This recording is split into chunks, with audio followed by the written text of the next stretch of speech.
verdad que nuestro país tiene una pronunciada mejora económica. Hablamos de que el Perú avanza y que nos estamos convirtiendo en un país que de muchísimas posibilidades, pero es curioso cómo este desarrollo convive a veces con enfermedades que en otros lugares del mundo ya han sido desterradas y pertenecen poco menos que a la Edad Media. La tuberculosis en nuestro país alcanza niveles realmente alarmantes, y además tenemos tipos de tuberculosis absolutamente inexistentes en otros lados que ya no se pueden curar con absolutamente nada. Uno de los grandes dramas no solo es que los pacientes no tienen acceso necesariamente a tratamientos, otros no lo siguen, sino que los centros de salud no están equipados para no solo para la recuperación del paciente, sino para la protección del personal de salud que ahí labora. La doctora Estela Lozano es comisionada de la oficina de Lima Este, de la Defensoría del Pueblo, y ella nos va a explicar qué es lo que han encontrado en este importantísimo estudio que han realizado. Doctora Estela, ¿cómo está? Gracias por estar con nosotros. Gracias a ti, Patricia. Bueno, nosotros en la Defensoría del Pueblo hemos supervisado 43 establecimientos de salud ubicados en Lima, en Callao y en Ica.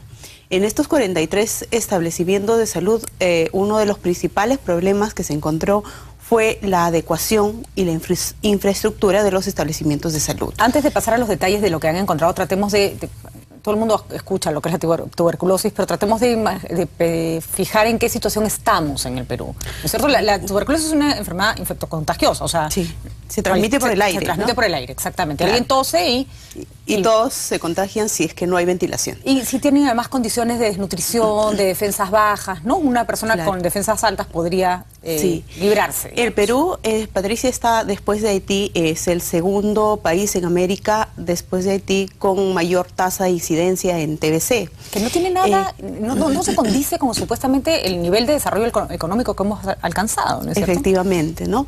El 2010 se ha reportado 33.000 casos de TBC. Y hay también un crecimiento en las modalidades graves de TBC.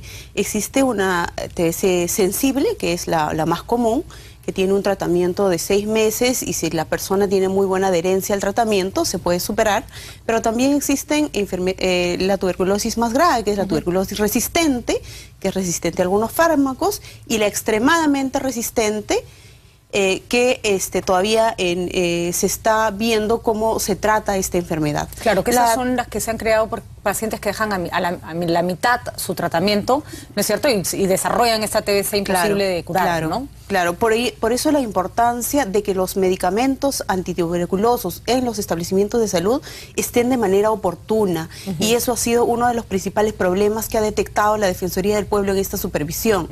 Los medicamentos no están llegando de manera oportuna al establecimiento de salud donde el paciente va día a día a tomar su medicamento, porque no olvidemos que la tuberculosis, el tratamiento de la tuberculosis tiene que ser supervisado por el personal del establecimiento de salud. O sea, yo no le puedo dar una cantidad de pastillas a alguien y pensar que se las va a tomar. Ya hay estudios en el mundo y el país también ha adoptado esa estrategia, que lo mejor y la más eficiente es que el paciente vaya todos los días al establecimiento de salud y tome de manera diaria las pastillas en presencia del médico. Porque Estela, ¿hay alguna subvención? Porque me imagino una persona en extrema pobreza, que además son los más vulnerables a este tipo de enfermedades porque por problemas de alimentación suelen tener problemas con su sistema inmunológico, estar más expuestos por condiciones de salubridad. Una persona en extrema pobreza que tiene que gastar su pasaje todos los días para ir al establecimiento de salud y además encima no encuentra el medicamento, con lo cual gastó el pasaje por las puras. ¿Hay algún tipo de reforzamiento, además de darle solo el medicamento? Sí, hay una estrategia que diseñó el Estado, es de darle un complemento alimentario, que es unos víveres que consisten, son 13 kilos de alimentos que les dan aproximadamente, está arroz, azúcar, aceite, menestra y un componente animal que se atún, ¿no? Sin embargo, también en este complemento alimentario hemos encontrado deficiencias. No llega de manera oportuna, me imagino. No llega completo. O sea, todo el valor nutricional que debe tener o debe complementarse para el paciente no está llegando de manera adecuada, de manera oportuna, ¿no? Por otro lado también, Patricia, yo quería agregar, no hay una subvención de pasajes para los pacientes. Tal vez debería haber algún sistema tipo juntos, es decir, que la persona que acude a su chequeo regularmente se le deposita una cantidad de dinero que esperemos gaste en sus pasajes y en comer, ¿no?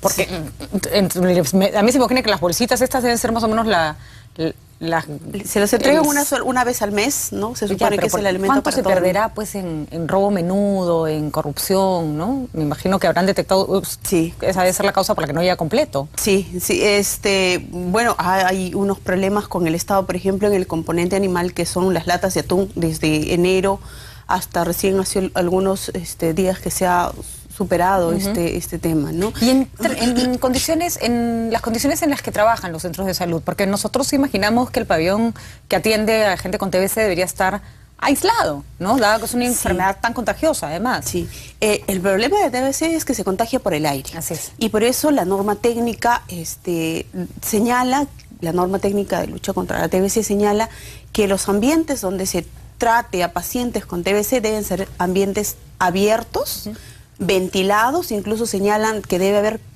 se debe tratar de que la infraestructura garantice corrientes de aire, ya sea de puerta a puerta, ventana a ventana, pero corriente de aire de manera permanente.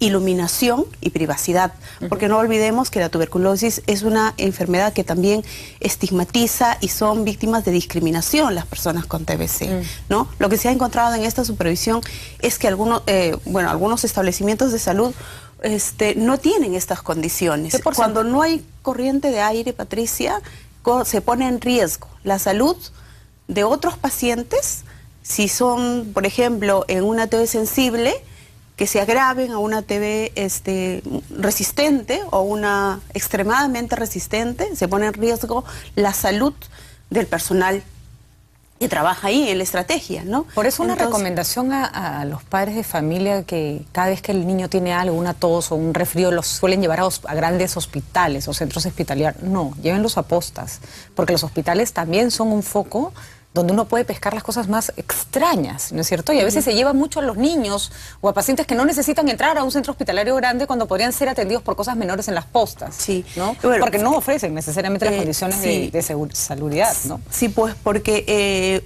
uno de las cosas que debemos tener en cuenta es que las personas que tienen tos por más que de 15 días puede ser un sospechoso de tener tuberculosis. Por más de 15 días. ¿Y cuál es la forma más rápida de detectarlo? ¿Alguna prueba? La prueba de esputo.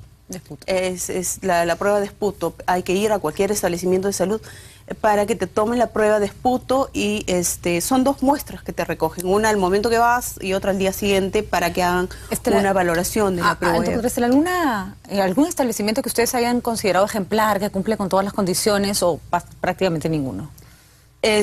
Bueno, el Centro de Salud San Cosme tiene un espacio para tratar TBC grande, ventilado. Es el único establecimiento de salud donde trabajan 5 médicos a exclusividad, porque también otro de los problemas que encontramos es que los médicos en la mayoría de hospitales, solo 8 tienen médicos a exclusividad de los 43 que hemos supervisado. En la mayoría de los establecimientos, en el mismo turno, atienden a pacientes con TBC y puedo ir corriendo a atender un parto. O puedo ir corriendo con toda la TBC y todo, ¿no? Entonces, yo creo que hay cosas que se deben corregir, hay cosas en las que se está avanzando, pero necesita de mayor preocupación del Estado para resolver. Hay países en los que la TBC es considerada una enfermedad ya exótica que no ocurre hace miles de años. O sea, en Europa nadie le da tuberculosis, es una enfermedad de edad media. ¿Qué tiene que pasar, además de mayor presupuesto? ¿Cuáles son las recomendaciones que se les puede dar? Bueno, el presupuesto, en comparación a los años anteriores, este año está mucho mejor que los años anteriores. Estábamos hablando cerca de 400 millones de soles. ¿Y la calidad para del TBC, gasto? ¿no? No te podría decir, no hemos entrado a detallar cómo se está ejecutando eso, ¿no?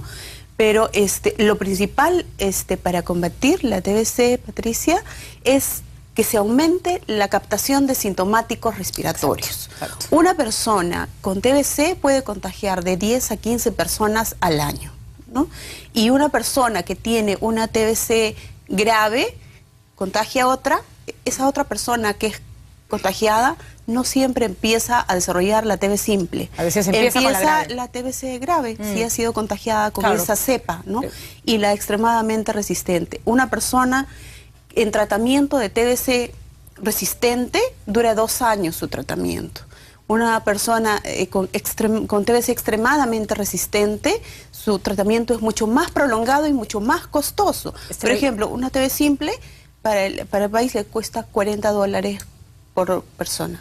Una TB resistente más y una extremadamente resistente está sobre los $40.000 por tratamiento. Wow, no, claro, no debemos permitir que lleguen ahí. Ahora, algunas... Claro, y lo peor es que esas formas agravadas van en aumento. En aumento, eso te iba a preguntar, Estela. ¿Han subido los casos de TBC resistente? ¿El de la simple baja? No. Tampoco. Hay una curva, de acuerdo a las estadísticas que muestra el Ministerio de Salud, ha habido un cierto descenso, pero nuestra curva de crecimiento, digamos, está muy casi imperceptible. Sí. O sea que no estamos mejorando prácticamente nada. ¿En qué edades es más común? Porque, por ejemplo, pienso en campañas escolares, se puede hacer. ¿Por dónde? Porque la idea es captar a las personas con la enfermedad recién empezada, ¿no es cierto? Y luego ir a toda la familia, porque supongo que eso es lo que se tiene que hacer, ¿no? Claro, eso es lo que se hace, ¿no? Identifican a la persona y después identifican y le hacen unas pruebas a los contactos que ha tenido esa persona, porque van a ser los más, los que posiblemente estén desarrollando esa enfermedad. ¿Deberíamos hacer campañas masivas de despistaje? ¿Qué?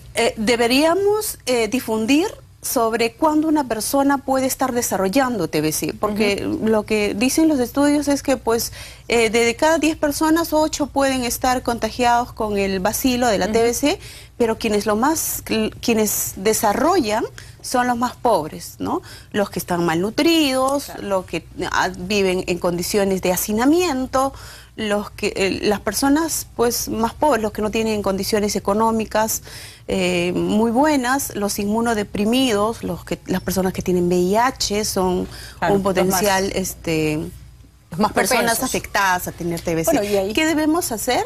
Yo creo que debemos difundir que las personas con tos por más de 15 días, que tengan una baja de peso de manera brusca, que tengan fiebre, inapetentes, deben ir al establecimiento de salud, ¿no? Además, el Estado ha establecido que este es un tratamiento pues gratuito. Totalmente ¿no? Gratuito totalmente, ¿no? Y la Defensoría del Pueblo en este tema también ha identificado algunas deficiencias, pero al menos esa es la voluntad del Estado, de que el tratamiento sea totalmente gratuito.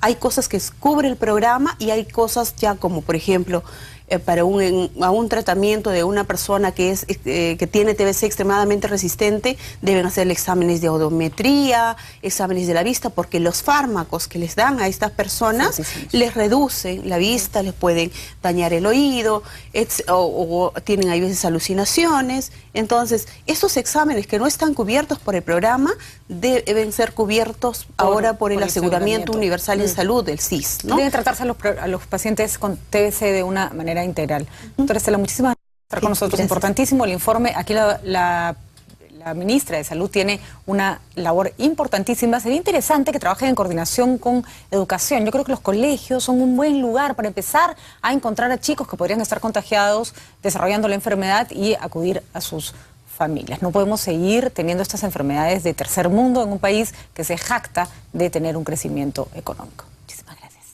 Nosotros nos vamos a una pausa y al volver les contamos que durante la misa por el Día de Santa Rosa, el cardenal Juan Luis Cipriani resaltó la labor de la Policía Nacional. Ya regresamos.